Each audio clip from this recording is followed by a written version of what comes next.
Curiosity is not a sin, Harry, but you should exercise caution. It's a time strand. You're fraternizing with the enemy.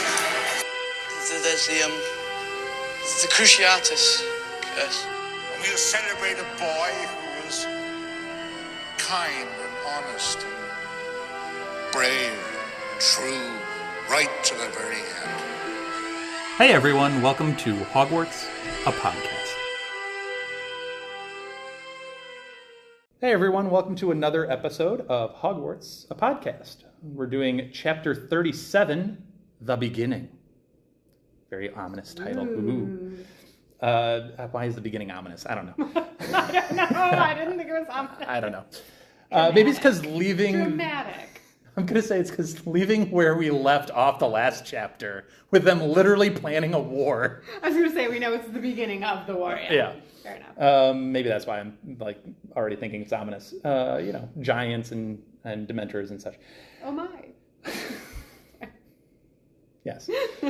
Before we get into all of that, we have some shout outs to make. This is, by the way, the last chapter of Goblet of Fire. Aww. We're on the last chapter. Can you believe it? We're going to have a wrap-up summary of Goblet of Fire. We're going to have it in the non-spoiler, so those reading along for Goblet of Fire for the first time can enjoy our wrap-up of the book. And if we want, we could delve into other things going forward in the spoiler section. But this is the last chapter. I can't even believe it. It's such a big book. A big book. Yeah, How long have we been making episodes for this book? It's nearly 2/3 of a year. Like 37 out of 52 weeks. It's a long time. Book 5 is a long book too, so get ready for that. But anyway, we have some shout outs. So I want to start out with our shout outs from Twitter. We have Musical Lyric Lingo that we want to shout out. There, you can find them at Musical Lyrical L. You know, they actually recommended our podcast on one of those Twitter threads of thanks. Give a shout out to a podcast that you enjoy or whatever. Oh. And they complimented us and said that our podcast is class. Oh, wow. So thank you to Musical Lyric Lingo. Check them out at Musical Lyrical L. They're clearly talking about the guests. Clearly. And then, well, you know who's talking about the host right here? Raider Max at Raider Max. It's Hufflepuff, but it's Raider Max HFLPFF. Raider Max HFLPFF on Twitter, who said he agrees with Dan, me, that Trelawney doesn't deserve the amount of hate that she gets. Oh, Raider Max. So there's a host nod for you. Thank you. Thank you, Raider Max, for that. We have some comments on the episodes. So if you're using Spotify to hear our podcast, you can actually leave a comment for us and we can see that. And on the first episode, we had a couple of new comments. First, I want to give a shout out to, I want to say Adalyn, Adalynn, who said, "Give me a shout out." Here's your shout out, Adalyn. Hi, Adalyn. And then we also had Kay Spears, who says, "I loved it so much I almost died." Wow. We hope you didn't and you listen on and continue listening to the podcast. But we really appreciate it. Thank you so much, Kay Spears.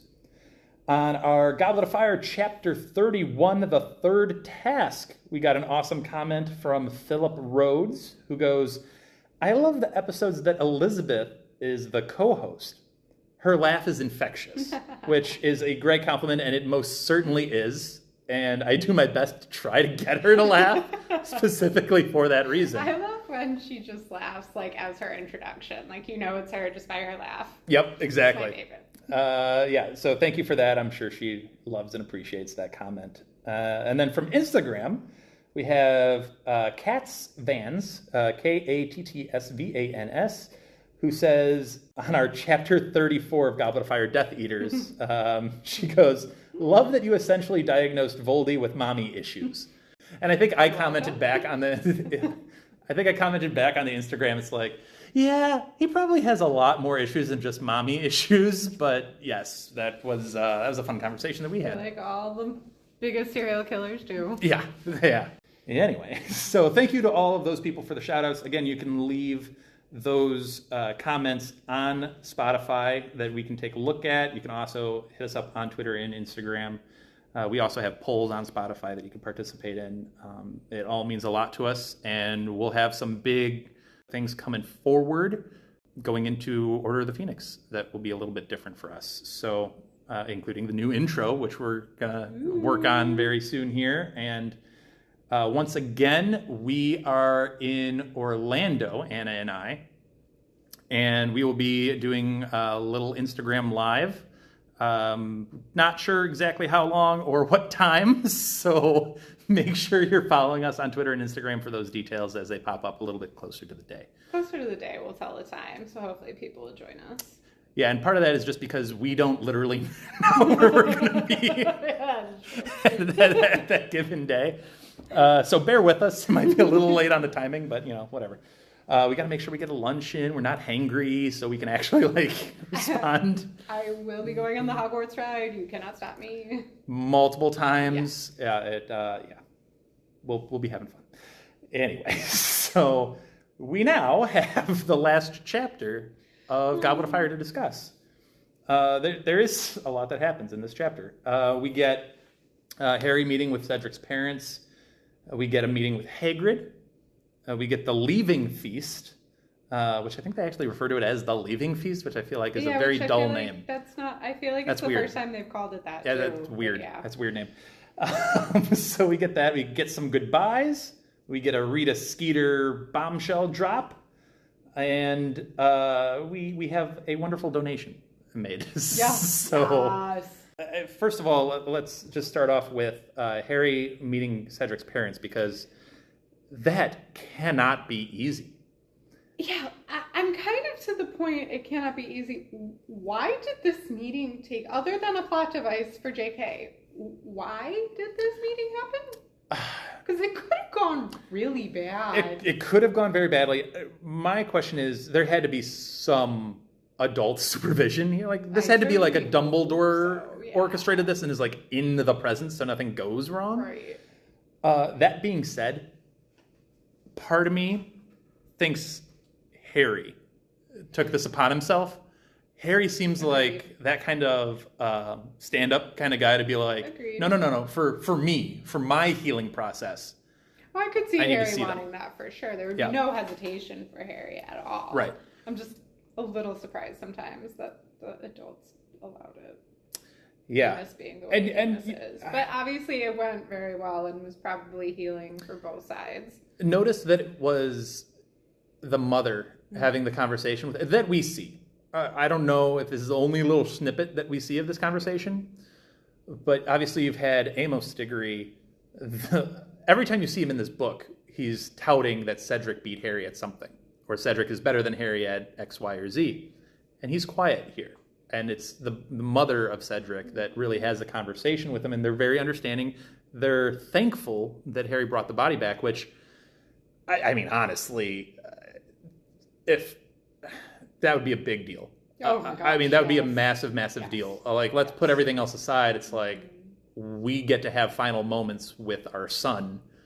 And I feel like people who don't get a body back never get full closure. Yeah. How many people to this day, their remains are brought back from the fields of France for World War II vets? It's just, there's something in it to get closure. Sure. I mean, you hear the stories all the time about people from Vietnam, or just POWs from a long time ago, Korean War, whatever have you, that they're just not, you never get that full closure of what happened to them, or being able to have that goodbye in person, I guess, if you will.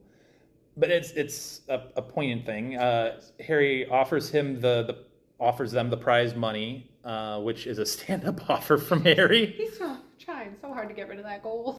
They refuse, which I think is an interesting. I mean, obviously, I presume, and this is a straight-up assumption, we know Amos works for the Ministry of Magic and is fairly important at the Ministry. So I assume he's getting paid well. We don't know what Cedric's mother does, but for whatever assumption I have, I assume they're doing okay. Yeah. But there's that. So we get a meeting with Hagrid. And Hagrid just has moments where he's the right voice you need at the right time to just make everything simpler, easier. Hagrid tells Harry, when Harry's talking about, whatever, he tells them that Harry did as much as your father would have done, and I can't give you no higher praise than that. And that's what makes him smile for the first time in days. Yeah. Through the first couple of books, I feel like it's the James mentions that gets reactions from Harry the most. Yeah.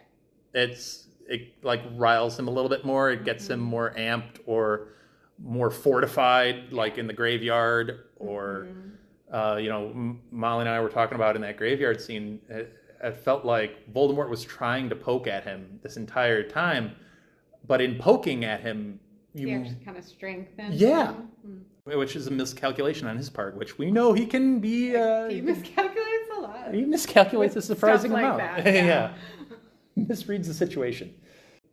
That's another point of James mentions getting reaction from Harry. I like to point them out so maybe people will understand why he's my favorite more. That's fair. That's fair. So we have apparently it's called the Leaving Feast. What a terrible name. It's a terrible name. It's a very blah name. Probably named it. So it's usually adorned with the house colors of whoever won the. It's usually a big celebration. Yeah, the House Cup that year, but instead adorned in black for Cedric, and I felt like this was an interesting vibe, to say the least. You have Dumbledore with his end of the year speech, if you will, and obviously it's very Cedric heavy, and it's very, and we'll say a couple of quotes from that in a second here, but ultimately it's comments about Cedric and it's Voldy. He ties the two together, and he ties the two together with Harry. And it's an interesting note that we get here. When he mentions Cedric and everybody toasts Cedric, there's a note in the book. And it specifically says, everyone. Yes. Everyone. Yes. Raised a glass to Cedric. And we've been at this school for 4 years now. It's hard to get all 4 houses to agree on anything. But all of the Slytherins stood up and were like, Cedric deserves it. Interesting note. Then he ties it in with Harry. Why did he do this? That was a miscalculation. Yeah. Well, especially the way he worded it. He worded it very poorly, too. I don't understand why he did this to Harry. Harry seems to handle it pretty well. He doesn't seem upset. But to do this to a teenager, I think, is a rare miscalculation on Albus's part. I think the word choice he used was particularly unfortunate. He used in connection with or something like that. Yeah, there must be one other person who needs to be mentioned. In connection with, which in my... I think he even mentions again that he brought back Cedric's body. And he just, I don't know, just the things that he decided. It's a little TMI. Yes, very much so. He didn't need to divulge what he divulged. And the word choice that he used, I have a problem with, because in the world that Law and Order exists, or CSI, when I hear in connection with, I'm like, oh, you're an accomplice to this crime. That's exactly how he worded it. Yes, there is someone else who must be mentioned in connection with Cedric's death. That's a poor word choice. Yes. Because that implies he was a part of Cedric's death. All these great things that Harry was able to do that Cedric, through no fault of his own, didn't do. So this is the meme. This is the meme that you always see with Dumbledore of I am a completely unbiased individual who treats everybody equally. Harry, you have really nice glasses. 100 points to Gryffindor. Yes. This is that meme. It is exactly except with poor word choice on top of it, with the in connection to. So it's this is, as much as we gushed about Dumbledore in the last episode. Miscalculation. This is a rare misuse of Harry words. does not need any more attention brought to him in connection with this situation right now. But when he mentions Harry and mentions that he should get a salute too, not everybody stood up for Harry. Well, Harry's still alive. Harry's still alive, but I think it does. And you guys have gotten on me all book about the Cedric Diggory of it all, and we can get into that later. But I think it's interesting that they made a point that everybody in the hall raised a glass to Cedric, and not everybody is as willing to do that for Harry. I do think, I'm not trying to knock Cedric here. I can see your point. I agree with your point. I think Cedric was a very special boy. Oh, look at you. Wordplay. I like it. But I do think, and this I will give kudos to Dumbledore for, we didn't experience it in our high school situation, but when you are high school age and someone in your class dies, someone in your school dies, it doesn't matter if you knew them, if you were close to them, it has an effect on you. Sure. So nobody's going through it like Harry's going through it, but I think everybody's going through something. So kudos to Dumbledore for recognizing it and addressing it with them, and I think that's going to be a big part of the reason why not even a Slytherin would hesitate to raise a glass to Cedric. I think part of it was, and the quote that Dumbledore, one of the quotes that Dumbledore has is what we have in our intro, the whole remember what happened to a boy who was good and kind and brave. Remember Cedric Diggory. Yeah. And I think that, I think it was an episode with Jen specifically who pointed out that Cedric seems like the kind of guy who, if Colin Creevey came up to him and wanted a picture with him, he would be like, no hesitation. No hesitation. He would engage in the hey, buddy, conversation. And that's a seventh year and a second year at this point or something like that. He wouldn't care who you are or where you came from. He'd treat you the same as anybody else. And skipping ahead a little bit, but you get when Crumb says goodbye, he's like, I'm sorry about Cedric. He was polite to me always. And then he doubled down and said, always. Yeah. Like, it's one thing to say, you were kind to me always. And I appreciate that. He was like, no, he was kind to me always. Always. And I'm like, that's different. Which does bring up the question, does that mean some Hogwarts students weren't being polite to Crumb on the string? Oh, I am 100% sure. I know, which some things you just don't think of as you're reading, and it's sad. But it goes back to that, like, that image of them after their names were drawn, just standing by the fireplace as Harry walked in, and they're all like, no, for three competitors, they got along fairly well, all three of them. Yeah. Which is a statement to all three of them, really. And then think of it this way. I'm sorry, I'm going on about Cedric, and I don't mean to, but think about how Cedric tolerated Harry. Yeah. A lot of other Hogwarts students would have been really upset. Stealing the shine away from you. Now you have two Hogwarts champions? I'm the Hogwarts champion. Right. And he didn't bat an eye at it. He told the Hufflepuffs to stand down when they were having that reaction. Never batted an eye. He helped Harry out. He treated it like, okay, it's just another thing, and we'll go back. Hey, we're both Hogwarts guys. It's all good. We're all fine. Which is how he treated the Quidditch match. He literally shared the Triwizard Cup with Harry. It could have just been his. Yep. I think that was a special trait that gets overlooked a lot with Cedric, is a lot of people would not have accepted that and would have fought that. Well, I think that's why one of my favorite, if it hadn't been a spoiler, I would have voted for it to be included in our intro. But the end of the speech for this feast is Dumbledore saying, remember Cedric. Remember, at the time should come when you have to make a choice between what is right and what is easy. Remember what happened to a boy who is good and kind and brave. And poop, I'm about to cry. You always accuse me of hating Cedric Diggory, and I don't. I just don't get why everybody thinks he would have grown up to be so important. Anyway, putting to the side, Cedric Diggory was maybe lovely. Because he was good and kind and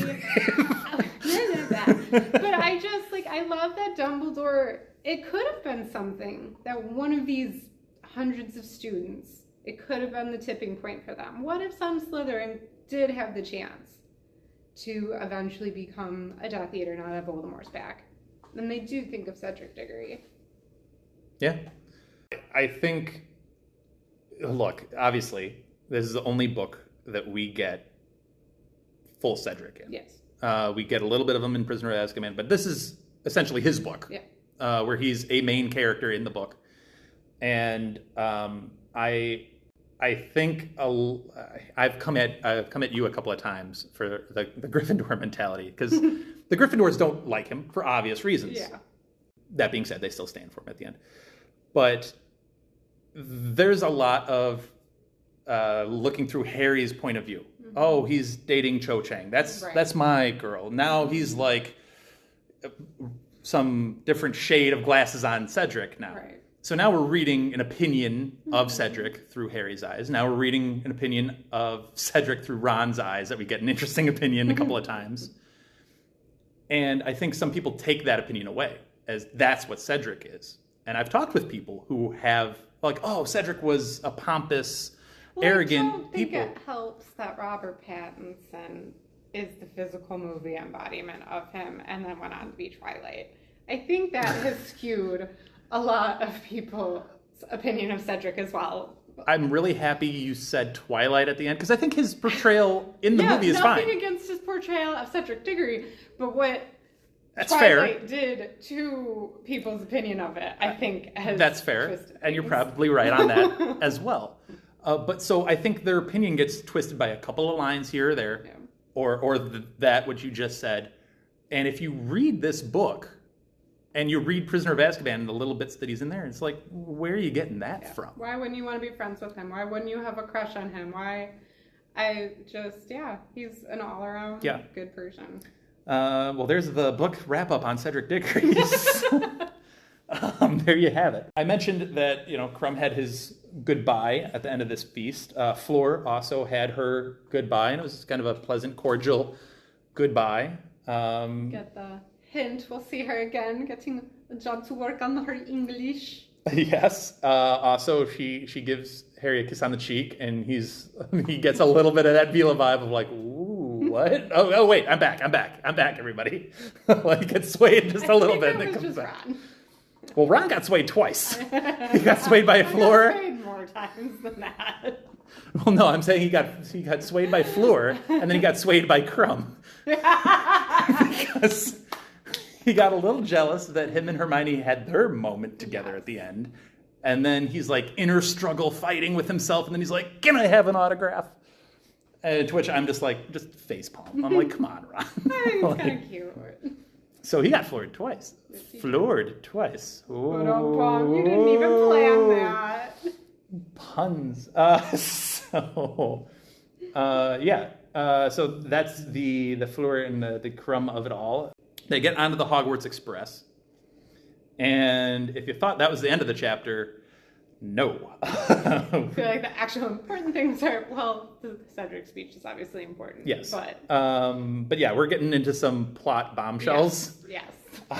The first of which is Rita Skeeter. We note, we didn't in the last episode, but Hermione slams a glass down, or makes a slamming noise. We don't even know. That's how his moment with Molly ends. Yes, that's the touching moment with Molly ends with a slam from Hermione. And we find out that Hermione has imprisoned Rita Skeeter. Yeah, how humane is this? I know Not you at don't all. like Rita, but like, That was my... yikes, bites, That was Hermione. exactly my thought of like, this is rough. I don't know if I'm okay with I don't this. know that I'm really okay with it. Just throwing a couple twigs in there doesn't make this okay. This has been days at this point. I think it's been a full week. Yeah. And she put an unbreakable charm on the bottle so she can't transform back. My goodness. Okay. But so we have this what if. Do we want to get into the what if now of it all? I mean, I feel like this would be the time. Okay. Right? So what if Hermione didn't notice Rita, the unregistered animagus that she is, peeping in on this conversation? And Rita got to go and actually report on the Dumbledore fudge argument. What happens then, On top Anna? of that, all the details of Harry, that's what I usually think of. But the Dumbledore fudge argument, I feel like Explosive. That's an expose right there. Yes. I mean, I feel like the wizarding world would have been torn apart big time. Everything Fudge wants to keep hidden would have come out. So I have tons of questions on this what if. My first question being just that. Who is more okay with Rita actually writing the article? Oh, Dumbledore for sure. I think Dumbledore would love Yeah. the idea that Rita just goes off and writes this expose about Voldy returning. But Do you think Fudge would put his political foot down on Rita and pull some strings and get her muted? Oh, I think for the initial article, Rita gets away with it. After that initial article, I think muzzled a little bit. Oh, not even just a little bit. I think you're her lucky career is if ruined. You got that initial paper. After that, it's retracted. It's yeah. You think she disappears to a cell in Azkaban randomly, or? I hope it wouldn't get that. You don't know how you push Fudge to the limits. You don't know. It's true. He has power. It's true. And then the other thing is, if you're Rita, what do you do with it? Do you sit on it? Because she's not stupid. She would know that that could be the torpedo of her career. She's got to make She's good real at sitting decisions on stories until it's time for them. I mean, stuff starts to go sideways. She can swing it against Fudge and write it as a pro-Dumbledore thing. Does she go to Fudge and be like, "Hey, I heard that I got some stuff on you. This article, unless you do this, and this for me." Mm-hmm. Maybe it never comes out. It's just there to blackmail Fudge. She would have a world of opportunity. But then that also creates the other option is, well, she did hear all of this. And yes, Hermione has her in a very tight spot right now, literally and figuratively. But she knows it. She does. So, I mean, she's got that information in her back pocket regardless. Yeah, but I think as long as Hermione is around, because Hermione now has that little bit of control, Hermione is essentially blackmailing her. She could go to Azkaban for being an unregistered animagus. So she's not going to put herself in Azkaban for that. So I think as long as Hermione's around, she has the knowledge, but there's no way for her to use it. It's an interesting what if, and there's a lot of different factions you can break off in that what if. But yeah, the Rita Skeeter of it all is broken way open in this chapter. We're not, because it's an unbreakable charm. But so we get this entrance, and Malfoy starts by giving a compliment. He's like, "Wow, that was really well done, Granger. Good job." Also, he then gets into the no-go territory. This prime example of why Draco is just actually a pretty awful. So most of what we see from Draco is schoolboy, childish. But this to me feels like more than that. Oh, agreed. Yeah. So what we've seen mostly is him being childish, dumb. This is dark. Yeah. Like him invoking the Really Dark dark. Lord. And then Bring you all the way back to Sorcerer's Stone. I told you should have chosen better. Mm-hmm. And then he begins to invoke Cedric's name. And by invoking Cedric's name, he gets 5 hexes. And it's Ron, Harry, Hermione, Fred, and George, all hitting the 3 of them, because it's Crabbe and Goyle's with them, all hitting them with, I think it was a very interesting description. It was like fireworks going off from the compartment. I loved it. Like lights everywhere, and all of a sudden. And then I love the description. It's a very Fred and George type description where it's like, I forgive me, I can't remember which one's which, but George comes over and takes care to step on like Crabbe or Goyle.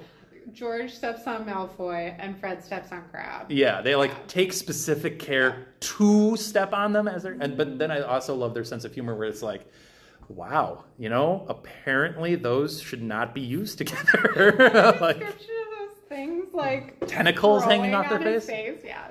Not ideal. They were still passed out when they were leaving too. Like it was 5 strong hexes. Yeah,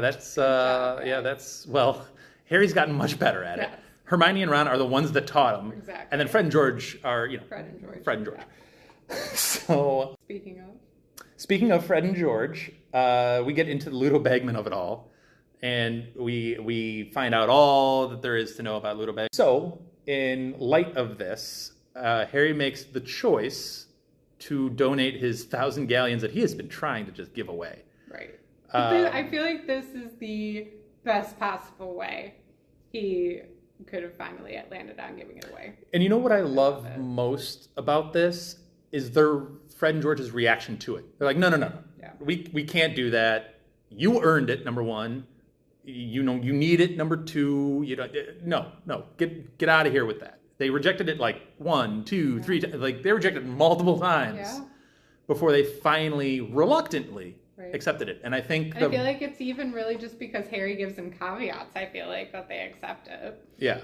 I feel that reluctance to accept it is key to their character development and who they are as people down at their core. Definitely. Obviously there's the jokes and the pranks and all the things that are honestly a little morally questionable if we really get down to it. But at their core, who they are good kids. They're now coming into, I think what was the number? This is a good Harry Potter trivia. What was the number of their savings? What did they actually bet? 37 it was like galleons. Some sickles and some nuts. There's a 7 in there, maybe 7 sickles. I don't remember how many nuts. But less than 40 to 1,000. Yep. That's a significant, and the other part is they're smart kids. Yep. Obviously to invent some of the stuff that they're inventing, smart, but business-wise, they seem to be inclined towards a business model. So 1,000 galleons is something to work with. All right, so some non-spoiler Goblet of Fire summaries. And, there's been a lot. There's been a lot in this book. There's been a lot. So we have already talked about the Diggory of it all, but this was his book, essentially. The only one he's ever a major player in. We have the Triwizard Tournament. We have the Yule Ball. We have two different wizarding schools being entered into the equation. We have the Quidditch World Cup. We have, obviously, our love of Barty Crouch Jr. Where do you want to start on this Goblet of Fire summary? Well, we are president and vice president of the Barty Crouch Jr. fan club. I don't know. That is true. We can start with some Barty Crouch Jr. We've gushed about him a lot on this podcast for what I believe is good reason. Yeah. I mean, I think as insane as he probably was, and as much as he needed so much therapy at a young age, and daddy issues to just an epic level. Such an epic level. But still, what he was able to pull off and what he was able to accomplish, I mean, we can go into another what if of, if Barty Crouch didn't fool around, with Harry at the end there, and he just takes off. Well, we kind of talked about that before. If, he had survived, I think the Death Eaters would have been completely different if Barty Crouch Jr. had been able to... He would have personally taken upon himself to kill him. If Voldemort had any inclination to let Barty Crouch go... Avery. I think Avery's gone. Because he particularly hated Avery for using the Imperious Curse as an excuse. I mean, anybody who used any of that, I think any of those Death Eaters in the cemetery would have been in big trouble from Barty Crouch Jr. Lucius? Yeah. His, primo life? Yep. I would be real nervous if I was Lucius, and I see Barty Crouch Jr. walk back into the room, I'd be real nervous. Any of them should be real nervous. Well, especially if Voldy welcomes him back so triumphantly. Yeah. He just berated all of them when they came back. If Barty Crouch Jr. got to come back, I think he would welcome him with open arms. Yep. And I think that would put a lot of them on notice real quick. Definitely. So. Well, and he was smart. I think Death Eaters would have been in a lot better place in some of their missions if Barty Crouch You have Jr. another actual general. Yeah. Instead of the Crabbe and Goyles and, an actually loyal general. Yes, a fully committed to the cause guy who's out there. I mean, the others that are in Azkaban, they'll obviously be welcomed back. Right. And be given a place of honor because they served. They served their time. They did, so how sane are they going to be? But... Probably not at all, but I mean, also, how sane are you to really follow a sociopathic killer? Touche. I think all of them have their issues. So clearly, he's just one of the best parts of the book. It's almost sad that we don't get more of him.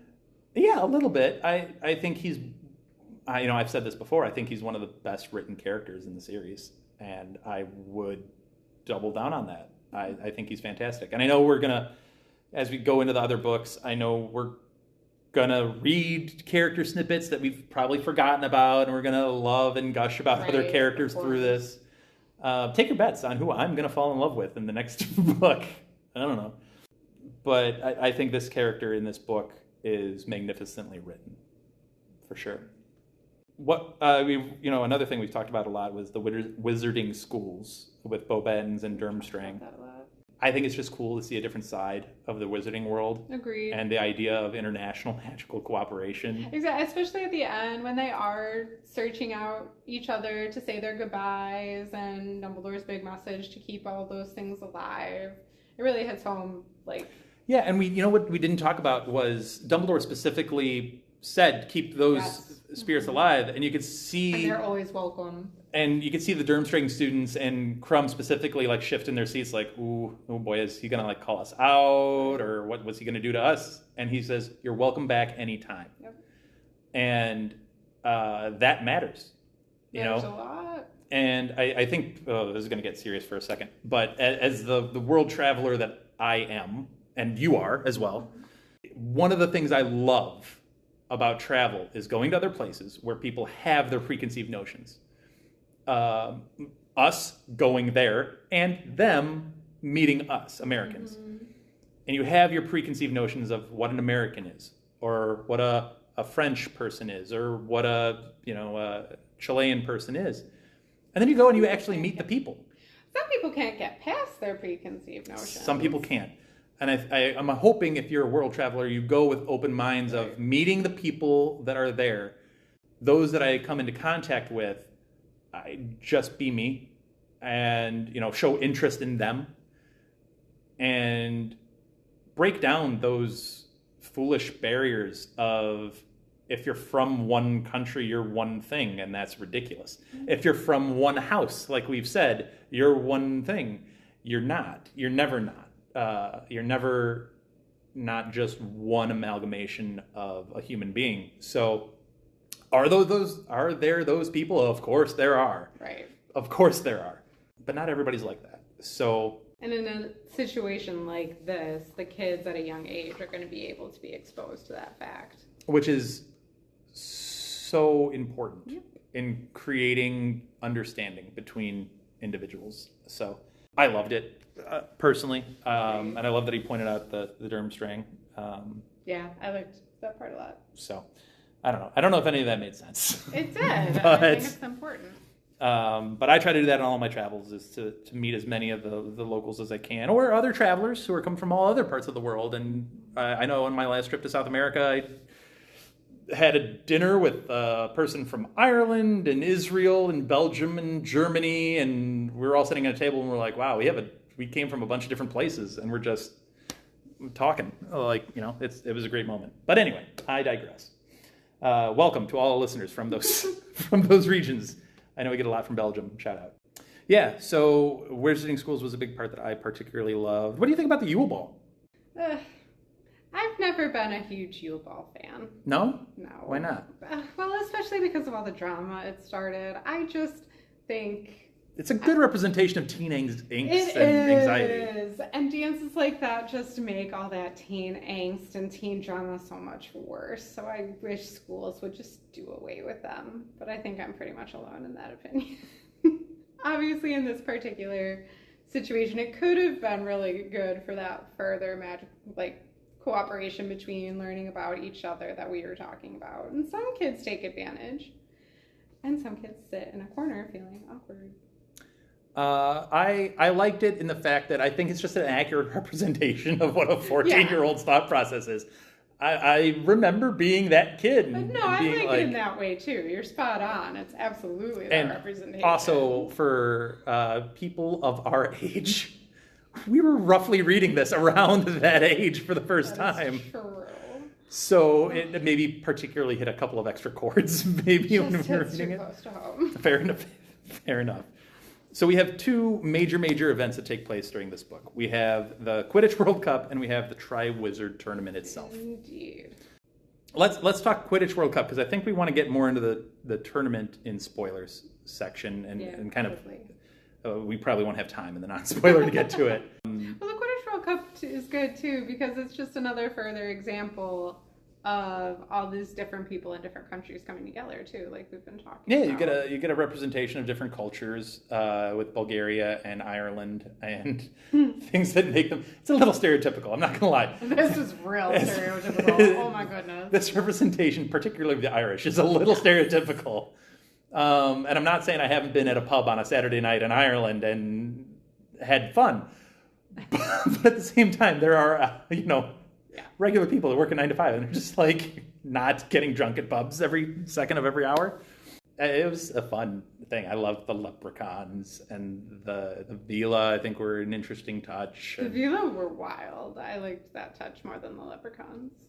Yeah, I like the vila leprechaun fight. You know, Definitely. Just some interesting kind of scenarios about it.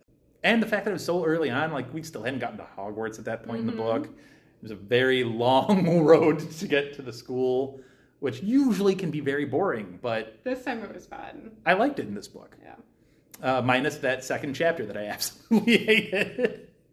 I like that it sets up for the relationship between Harry and Crumb for the rest of the book. You know, that Crumb wasn't just some random celebrity that she was talking about a lot at the Quidditch World Cup, that we then got to experience him a little bit more normal. I think one of the coolest things is when he says to Harry, like, hey, I saw you fly. You're pretty good. Yeah. I saw you in that first task. You were solid. And I think that, like, I still go back to thinking about, like, any athletic hero that I have saying, like, oh, man, you hit the ball well. Oh, man, that was a sweet jump shot that you hit. I'm like, oh, that would mean the world to me. Absolutely. So that is a cool moment. I liked the Harry Crumb dynamic. I liked the champions dynamic of the tournament. Mm-hmm. I thought they all, like we've talked about, they all got along fairly well for being competitors. Really well. Yeah. They all seemed... I feel like they didn't treat each other like competitors. Well, I think they all had this shared bond of, we can die in this thing. Yeah. Let's just all do our best and let's not put any energy into sabotaging each other. Yeah. It's all, yeah. And, there's a little unwritten rule of like, yeah, we're probably going to get a little extra help here or there. And, that's okay. And, yeah, I know Anna's going to come at me for my flack of the second task. But I will say this. I think all 4 combatants, all 4 champions had moments of excellence. And I think all 4 of them displayed why they are champions. All 4 of them. Mm-hmm. They all displayed their skills sets, their knowledge bases, because as much prep as you get, you still have to face the actual thing. Yes.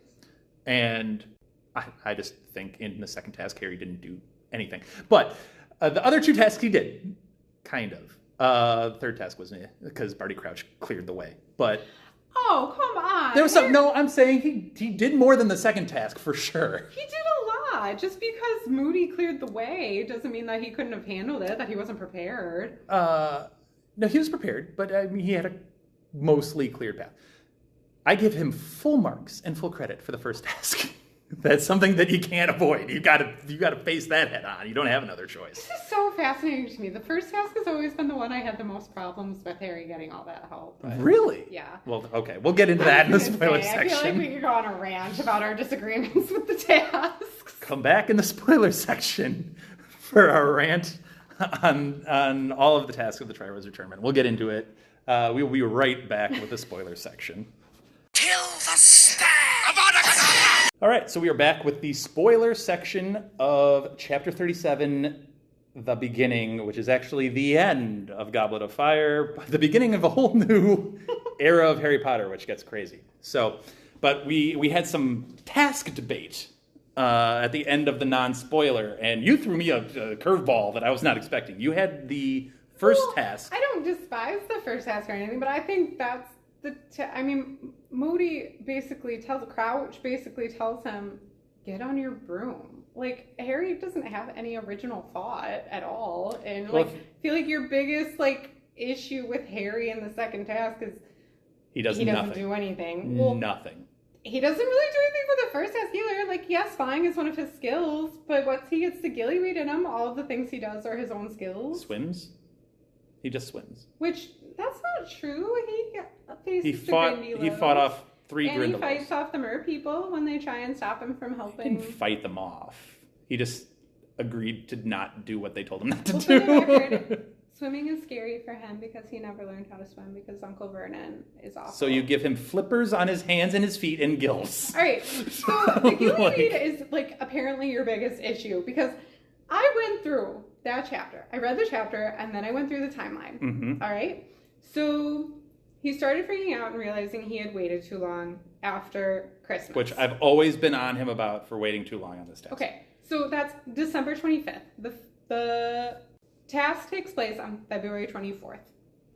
So there's the week between Christmas and New Year's, as I was reading, where I will give you, he was kind of stupid, but he was still kind of working on it. He would open the egg, try and listen to it, and try and figure out what he was supposed to be getting from it.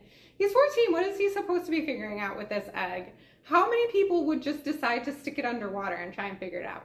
Anyway, so then it was the Hogsmeade trip halfway through January. So that's a month before the task. Mm-hmm. Where he has a conversation with Hagrid that Hagrid ends up guilting him into finally taking Cedric's clue. So that's a month that he ignored Cedric's clue. Which he only did because he was uptight about Cho. He's 14. That logic makes sense to me. Okay? Maybe I'm just a pettier person than you are. It makes sense to me. I don't know. So then, assuming he goes to the prefect's bathroom the night after that conversation with Hagrid, from that point on, he's constantly in the library, thinking of aqualungs, researching charms. Quote, he spends lunchtimes, evenings, and whole weekends in the library. He gets permission from McGonagall to use the restricted section. Actual permission, he's just not sneaking in at night. He asks Pince for help. I just think that was the best priority here. I think one of your arguments was, why didn't he ask Hagrid about facing off against the mer people? What's the point of knowing how to face off against mer people if you don't know how to breathe underwater for an hour? Not even mer people. It's just like what can be in the lake. But what's the point of knowing that if you don't know how to survive in the lake for an hour? Sure. I think his priorities were in the right place. He's 14. He couldn't figure it out. Madam Pince didn't think to tell him about the bubblehead charm. I feel like your only point I will kind of accept from you, I will accept, is that why didn't you go to Flitwick and ask about the charms if he was convinced it was going to be a charm to help him? But for the record, he's not close to Flitwick.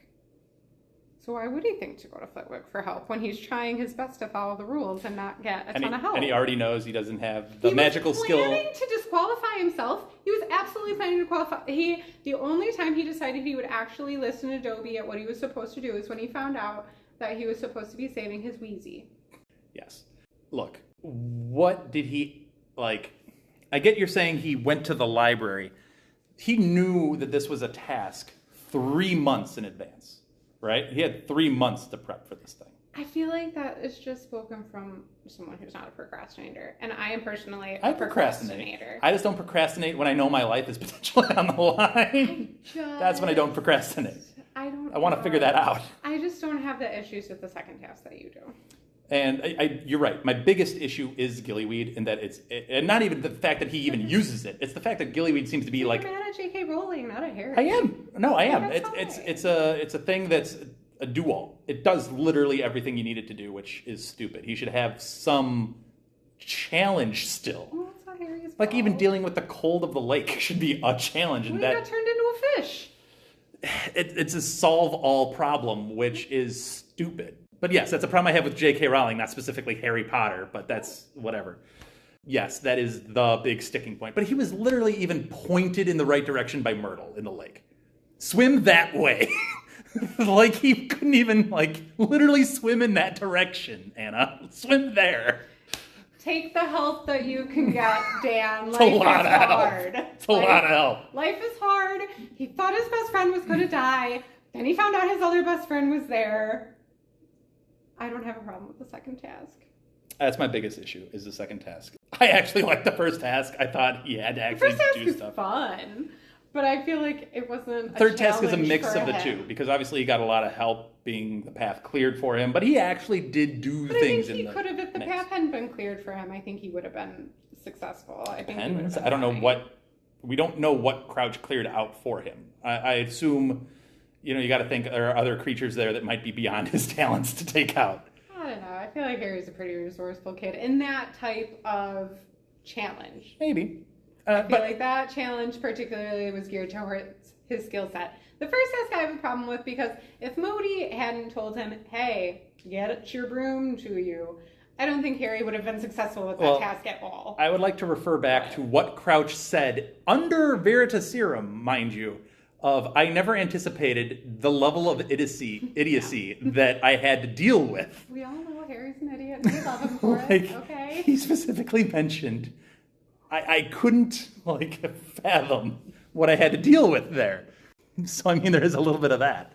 Literally, he had to hold his hand through the vast majority of it. Because he's 14. Sure, and that's the danger of it.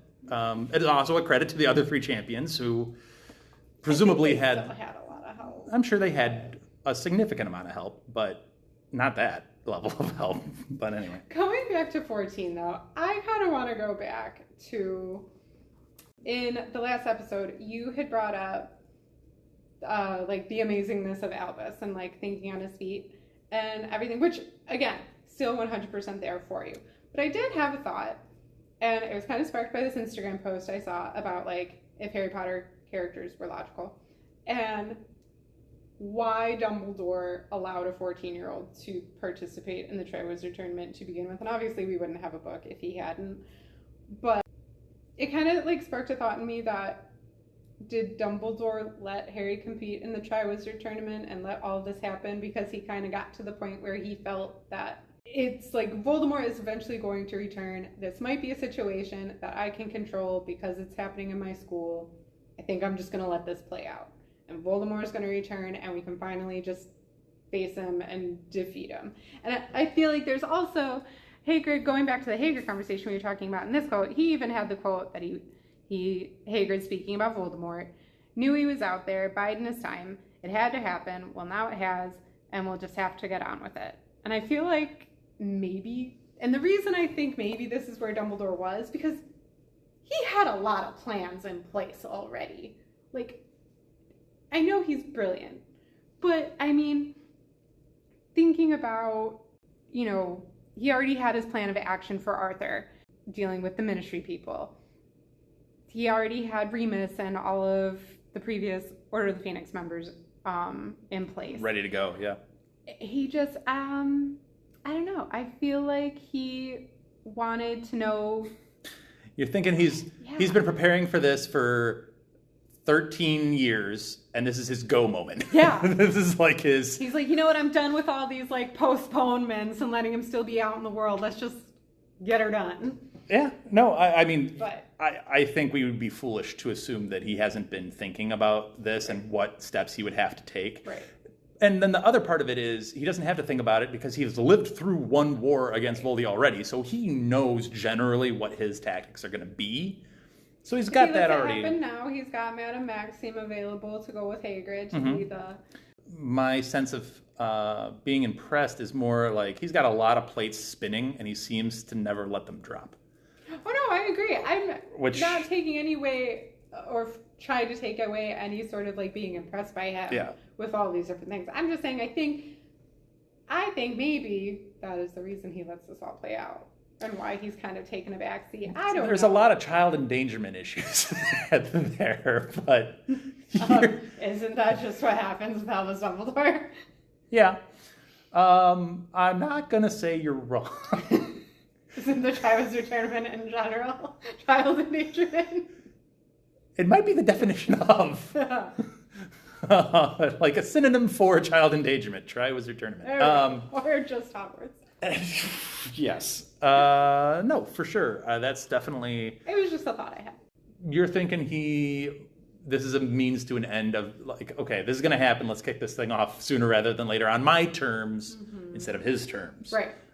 And obviously it didn't turn out the way he expected or hoped or anything. I don't think he was hoping Cedric would die. I don't think he was hoping Harry would go through all these traumatic things.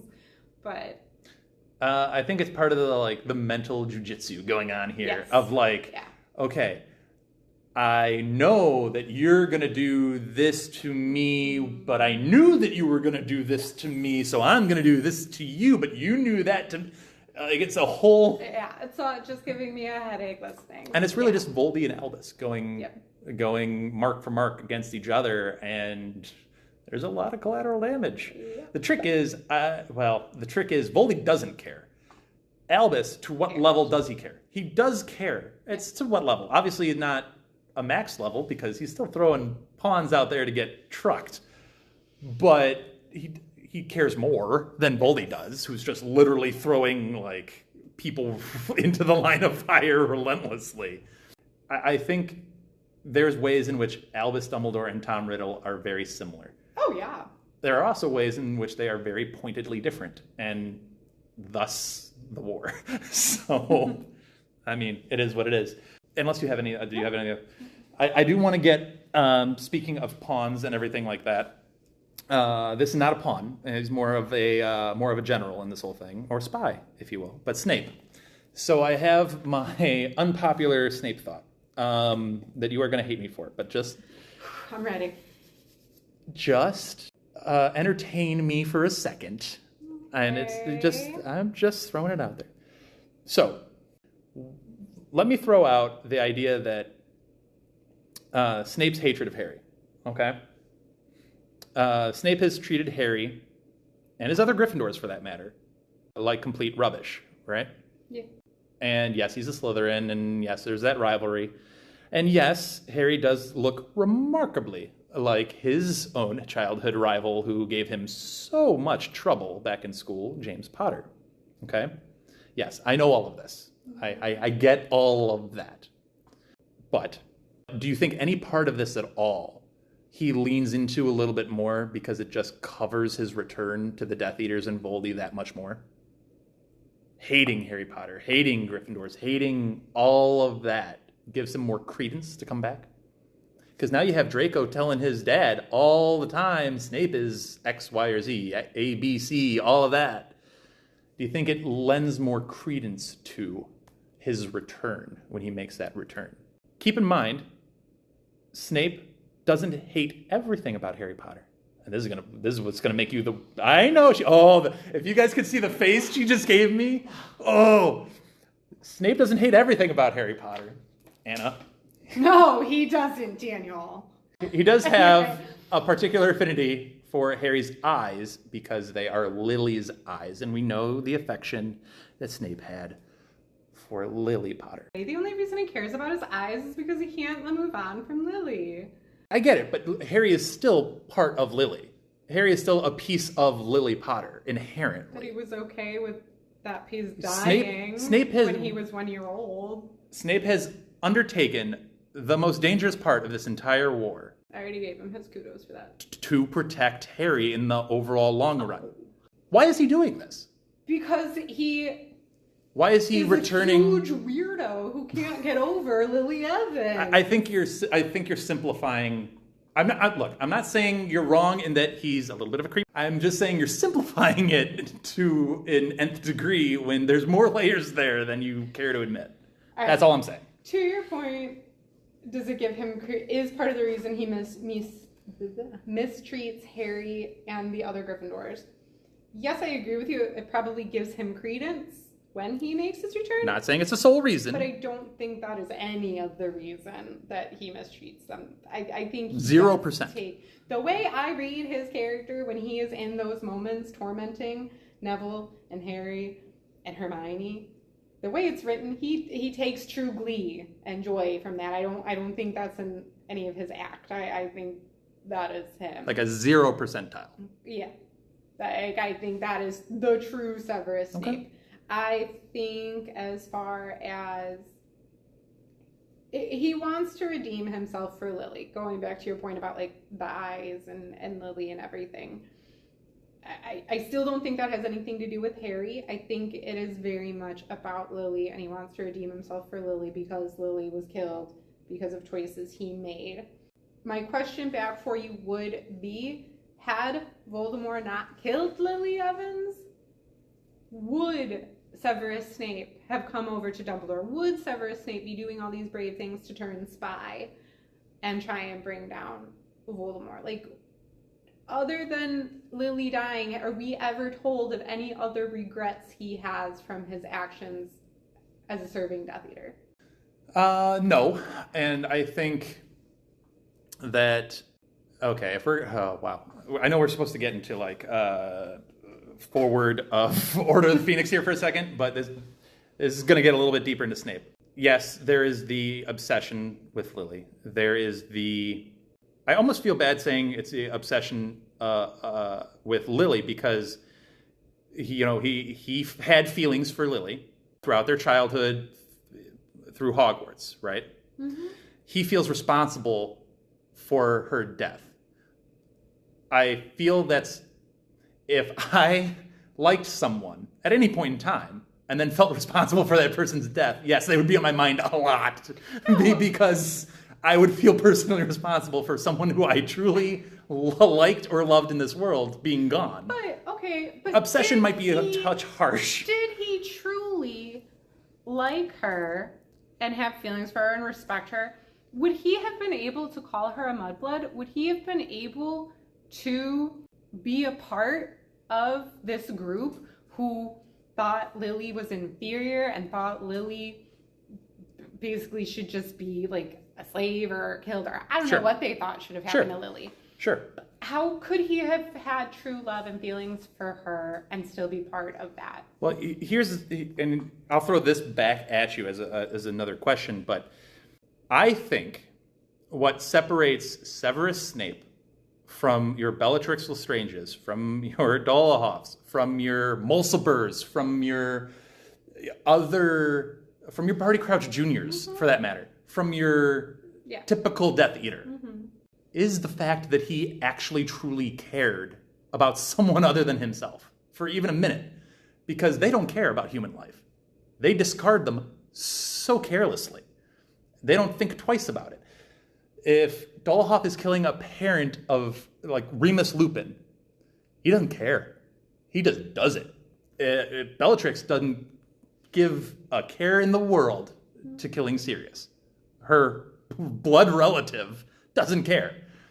Severus recognizes that someone that he's cared about has gone, and he feels personal responsibility for that, and he leaves and ditches that. You can't say that about any of the other Death Eaters. That's what separates him from the others. So you're saying if Lily doesn't die, does that change? Does Severus still make the same choices? Probably not. But the fact that he does change separates him from everybody else. He wouldn't have changed if James and Harry had died. Probably not. But you have others that just would kill all three of them and not blink twice.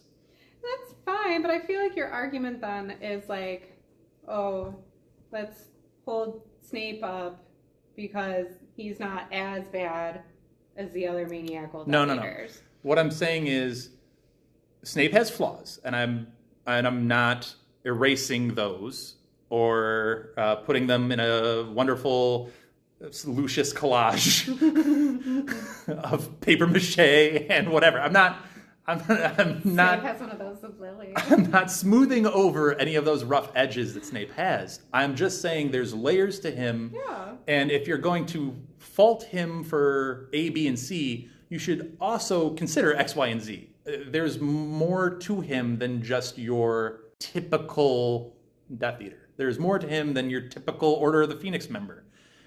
If you're going to take him out for the things that he's done poorly, like terrorizing Neville Longbottom, then recognize that his obsession, quote unquote, for Lily has layers to it. There's reasons for that.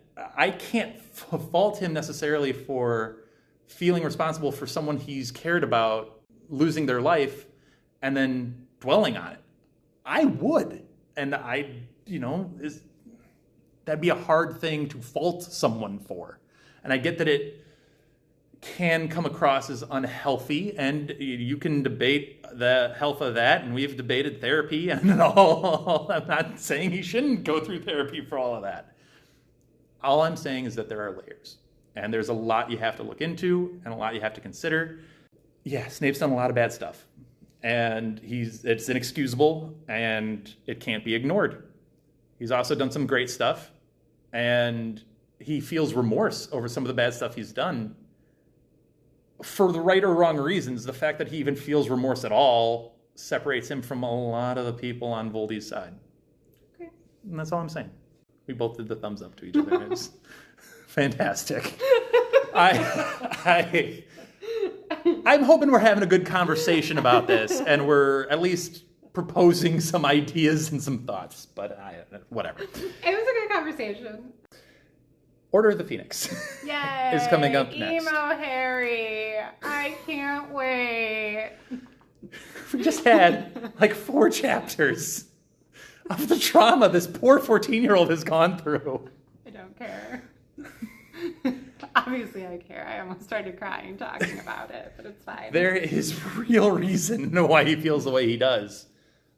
Which is why I don't have the negative thoughts about Order of the Phoenix that many people do. And it'll be interesting as we go forward. It's a big, not just in size, it's a big book.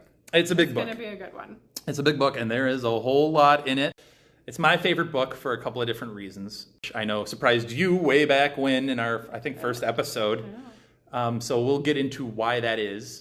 But there's just a lot I love about it. There's a lot in it to love. Don't get me wrong. I make fun of Emo Harry a lot, but it's an easy thing to make fun of, but there are real reasons for it, which is my explanation for it. It's not like this just comes out of nowhere. But a lot of people did feel like it came out of nowhere because there was a large gap between book 4 and book 5. Gosh, so long. And if you haven't if you didn't read these last couple of chapters before reading book 5 and you just got into book 5, you'd be like, what is this kid? Which is fair, and probably a lot of people did that. But having just read Goblet of Fire... Wait, the parts of Emo Harry that bother me are not so much his, angst that would come from what we just finished reading. I have a heart for that stuff. There's other stuff about Emo Harry that is the reason that I mock it so much. Well, I'm excited to get all of the bits and details on that.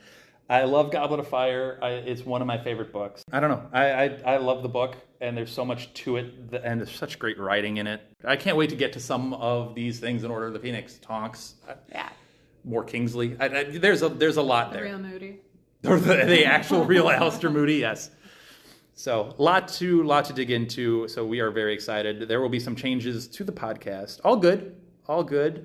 Doesn't necessarily change how you listen or how you interact with us, but you'll notice a couple of different changes going forward, including a new intro and a new break sound, which we will be very excited to debut next week. So with that, we will leave it here for Goblet of Fire. Constant vigilance. Constant vigilance. Thank you guys for listening. Reach out to us on Twitter and Instagram. We appreciate you all. Thank you so much. Thank you for listening to Hogwarts, a podcast.